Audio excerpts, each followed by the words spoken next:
So I could not resist writing this poem for our 50th anniversary. Okay? We met one day at summer camp. The weather, it was steamy. Who would have guessed in that hot summer you would become my Mr. Midrina? We started out with other partners, and we were just good friends. But by the middle of the summer, our romances had reached their ends. So we consoled each other, and in doing so we found there really was a connection, and we both were Brooklyn bound. Our dating continued back home with little money or any kind of a scheme. Remember the day at the restaurant? You force-fed me vanilla ice cream. I wanted too much, and he was always telling me I would have dropped you right there. We were going together for a while, and she would always have big eyes. I called it big eyes. She would always order more than she could eat. And this time we went to a nice restaurant. I knew there was going to be a lot of food. And she said, "Oh, I'm going to have dessert." I said, "Dessert? You're not going to finish dessert." So I said, "I tell you what, if you order dessert, you have to." So she looked on the menu. She got the lightest dessert she could find, which was vanilla ice cream. And he fed it to me, literally. That's right. Discovering our love for the Dodgers, Ebbets Field was a place we would be. You thought I knew little of baseball. Boy, you were certainly fooled about me.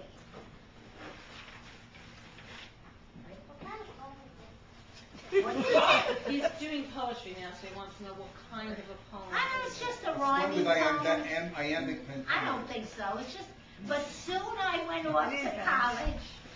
We both felt too young to be serious. Anniversary. And although we dated some others, our love would become quite delirious. And I looked up delirious in the dictionary, and the first definition of a delirious is wild with excitement and enthusiasm. Ew. So not delirious like you've been crazy delirious, you know? That's Yeah, the gross kind of delirious. We got the footnotes. Okay. Tyler, stop hiding.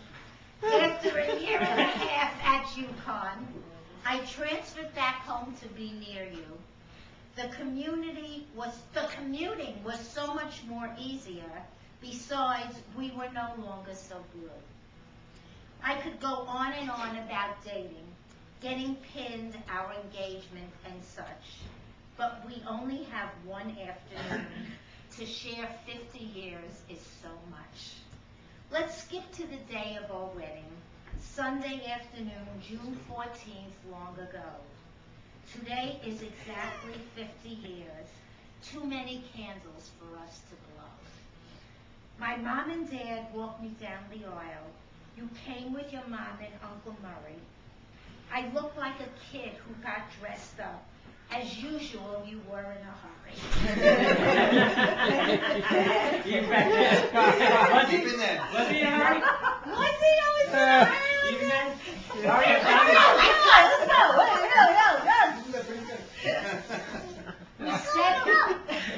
We settled down in Forest Hills, and I was teaching second grade. You dropped out of law school to work with your mom. Little money we both were paid. But we were young and much in love. The money, it did not matter. We spent a little here and there. In 3 years, there was pitter-patter. Yes, Eileen Jo was born in March, the most beautiful baby girl with big blue eyes and blondish hair that had just the right amount of curl. Time passed by, we moved to Flushing, where Stephanie Lynn was created.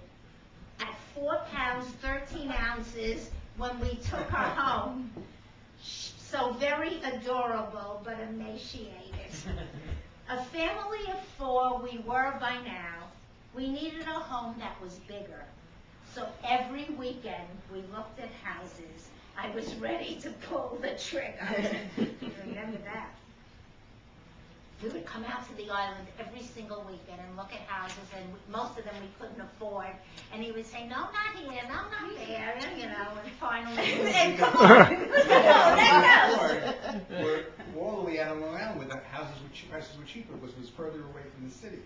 So we went out, and Graham says, we're going out to exit 50. Exit 50. He says, You're where gonna is get that? me In out the of world? here. You're not gonna get me out of here. Then she's never gonna get you back to Then the city. Uncle Murray said the same thing. My God, he says, how am I gonna visit them? It's like, well, but he came out. We finally found a place to live, a new house that we did buy. A town called Melville was the place. Lots of trees and sun and blue sky.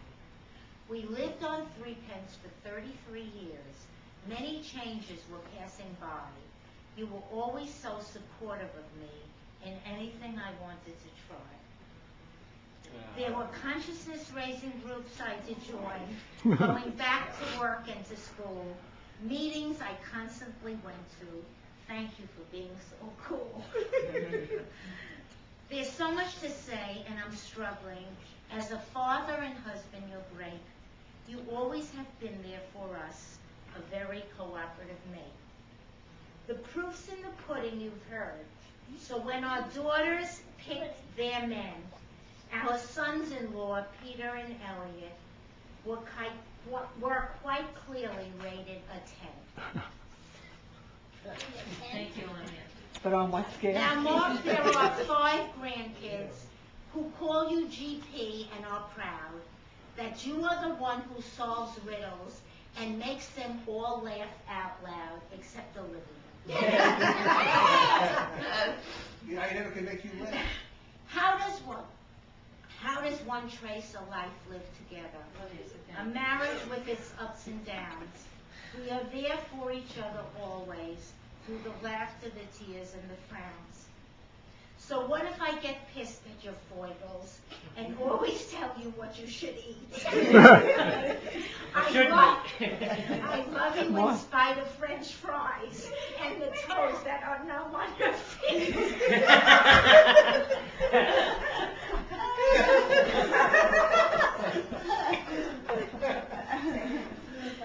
Through all of your physical ailments, all of your hospital stays, That's chicken pretty low.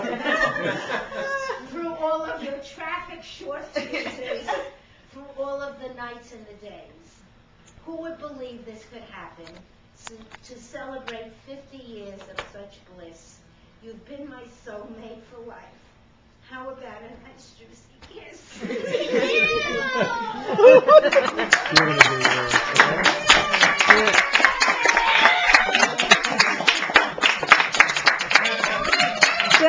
Billy,